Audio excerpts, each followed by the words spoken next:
What's up, farming family? How y'all doing today? Today, we're checking out the Vatic Prism Flash. We're going to be going over, it. My brother's going to be comparing it to the Hyperion because he played the Hyperion a lot. So get ready for that.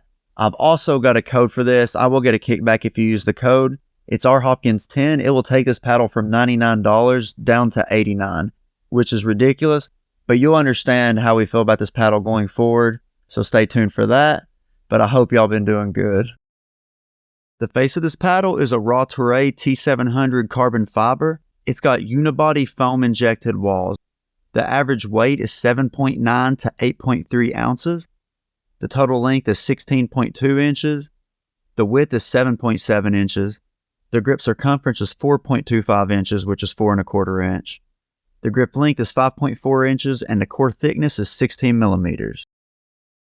For the power of this paddle, it doesn't quite have the pop that the Hyperion paddle has due to the lighter swing weight, but with enough lead tape, you could definitely get it within that swing weight range if that's really what you wanted. Yeah, I definitely agree with my brother. The Hyperion has a little more pop to it, definitely because the swing weight, anything with, a higher swing weight is probably going to have more pop unless it's made of like a drastic different material. But overall, I would put this between Generation 1 and Generation 2. It doesn't quite have the pop as the thermoform foamed edge paddles. The closest one I would put it to would probably be the Rhombus Pulsar series, but then I would say this is still a little bit softer than that. It's definitely a lot softer than the Hyperion and thermoform paddles. I would definitely put it between Gen 1 and Gen 2 raw carbon fiber paddles. In terms of control, this isn't a Gen 1. It's not a Gen 2. This is like literally a 1.5. Like, let's say you take the Pulsar and the regular R1 and they had a baby.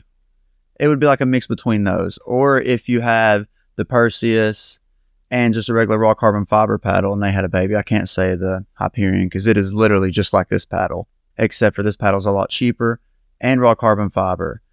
And you're not going to have any problems with control. If you don't like the thermoform foamed edge paddles, this could definitely be a good viable option for you, and it's going to add more pop than your Generation 1 raw carbon fiber paddles do. The spin is great. There's always a lot of ball dust after each session. It definitely had enough spin to do what I wanted to do.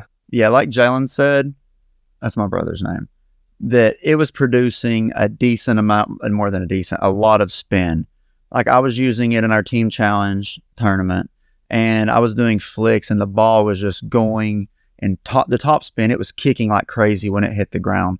Then after each match, when we look at the paddle face, it was just covered in ball dust. Usually, if a paddle is eating at the ball like that, you're generating a lot of spin.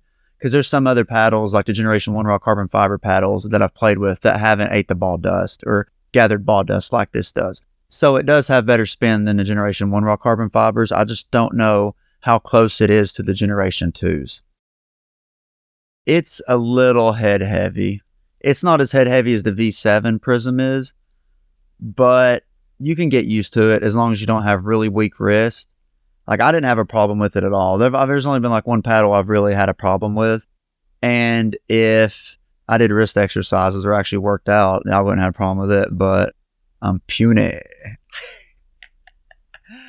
But yeah, overall, the Flash is definitely going to be, more mobile than the Hyperion by a long shot. Yeah, in terms of durability, I don't think it's going to snap at the handle. The only ones that are going to snap at the handle are your regular sandwich paddles. They have the polypropylene showing. There's no foam in them. It's just straight raw carbon fiber, polypropylene, raw carbon fiber on the other side. Sometimes the handle will be two pieces. But yeah, this one's not going to snap during gameplay. So that's nothing you really have to worry about. When it comes to customization, I did find myself adding a little bit of lead tape to the throat. I added 2 overgrips. I'm beginning to like my handles thicker and thicker. Not like crazy thick, but just an extra overgrip added on to what I usually added on. So I always slap 2 overgrips on most handles with a decent sized grip to begin with. That's up to you, but I would definitely think about adding lead tape at the throat. So what is there really to say, honestly? The price of this paddle at $99.99, and you get $10 off with the code RHopkins10 at $89.99. You really can't beat the price of this paddle, and it is definitely going to outperform or be equal to what the Hyperion is. So I would definitely give this paddle my recommendation. All right. let's talk about the price. This company is doing things right in terms of price. It is $99.99 without my code. But with my code, RHopkins10, it's $89.99.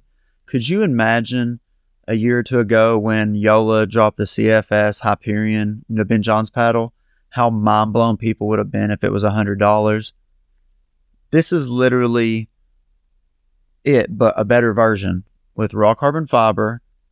And $100, dude, that is ridiculous. No other companies, well, there's one other company that's producing paddles pretty cheap right now, but not for this price. This is ridiculous.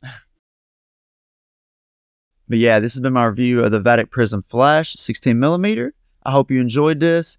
I really love this paddle. This, the Rhombus Pulsar R3, and the Bread and Butter Filth are the 3 paddles I would take to tournaments now if I, when I'll go. I've been using this in a team challenge, and I'm very impressed with it so far, especially for the price of it. But I hope you enjoyed this. If you have the Vatic Prism Flash, comment down below and let me know what you think. And if you think the same thing I do, and if not, voice your opinion.